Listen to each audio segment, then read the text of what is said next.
Hi friends, எல்லோரும் எப்படி இருக்கீங்க? ஆக்சுவலாக இன்றைக்கி என்னென்னா முட்டை குழம்பு வைக்கலாம். ஏன்னா மார்னிங் அம்மா வராங்க. ஸோ மார்னிங்கே முட்டை குழம்பு வைக்கலாம் அப்படின்னு சொல்லிட்டு பிளான் போட்டேன். நெக்ஸ்ட் பார்த்திங்கன்னா வெந்நீர். எப்போவுமே வெந்நீர் நான் வந்து தினமும் மார்னிங் போட்டு வச்சுருவேன் பிள்ளைங்களுக்கு குடிக்கிறதுக்கு. அப்புறம் அரிசியெல்லாம் ஊற வச்சாச்சு. நேற்று நைட்டு வந்துட்டு காஃபி போட்டது கொஞ்சம் மீதி இருந்தது. ஸோ அதை சூடு பண்ணி அதை மார்னிங் ஃபில்டர் பண்ணி குடிச்சாச்சு. என்ன பிளான் போட்டோன்னா, எங்கள் ஊர் சைடில் வந்துட்டு நாங்கள் வந்து குழம்புன்னு சொல்லி ஒரு குழம்பு வச்சு அதில் முட்டை போடுவோம். ஆக்சுவலாக நேற்று தக்காளி இல்லை, ஒரு 2 தக்காளி தான் இருந்தது. ஸோ அப்படி பண்ணலான்னு பார்த்துட்டு நினச்சேன். ஆனால் நமக்கு ரெகுலராக நம்ம இது முட்டை குழம்பு எப்படி வைப்போம், இப்படி தானே வைப்போம். அதில் இங்கே ஹஸ்பண்ட் ஊரில் இப்படி தான் வைப்பாங்க. ஸோ வந்து அதை அப்படியே பழகி போய் பண்ணிட்டேன்.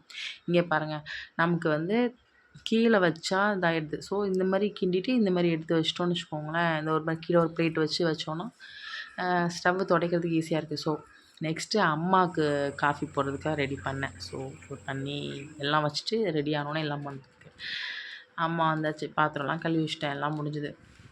அம்மா வந்துட்டாங்க. அம்மா வந்தோடனே எல்லோரும் எழும்பி அம்மம்மா அம்மம்மா அம்மம்மா அம்மம்மா தான். எங்கள் அம்மா வேறு போய் கத்தி எடுத்துட்டு வா. வந்தோடனே அவங்களுக்கு பிள்ளைங்களுக்கு ஏதாவது கொடுத்துடணும் அப்படின்னு ஒரு இது இருக்கும்.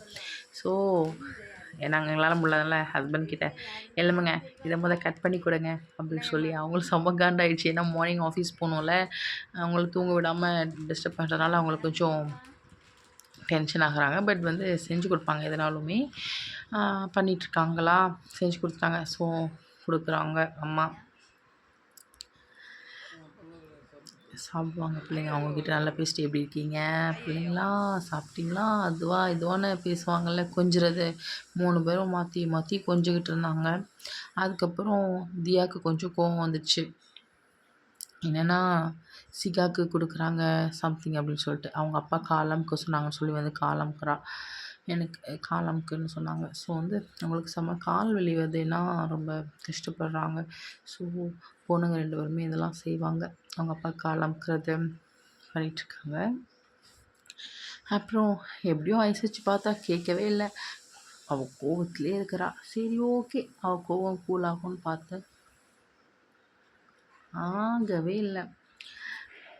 அப்புறம் லாஸ்ட்டாக ஃபைனலாக எல்லாம் ஜாலியாக ஆகிட்டாங்க. சாக்லேட் கொடுத்து கூட ஐஸ் வைக்க முடியல. ஏன்னா தங்கச்சி எடுத்துட்டாங்களாம், இவ்வளோ வச்சுக்கலையாம். அதுக்காக அவங்க அப்பா அதுக்கு மேலே நாங்கள் கோச்சிக்கிட்டு இருக்கோம், கோவத்தில் இருக்கிறோம் அப்படின்னு அவங்க அப்பா வேறு. லாஸ்ட்டில் எல்லாருமே ஹாப்பியாக இது முடிச்சுட்டு அப்புறமா கொடுத்துக்கலாம். அந்த மேடம் வந்து எது கொடுத்தாலும் கையில் எடுத்து எடுத்து வச்சுக்குவாங்க. அவங்க அப்பா அக்கா கொடுன்னு சொன்னோன்னே கொடுத்துட்டான்.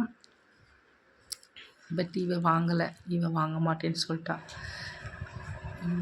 ஓ சீன்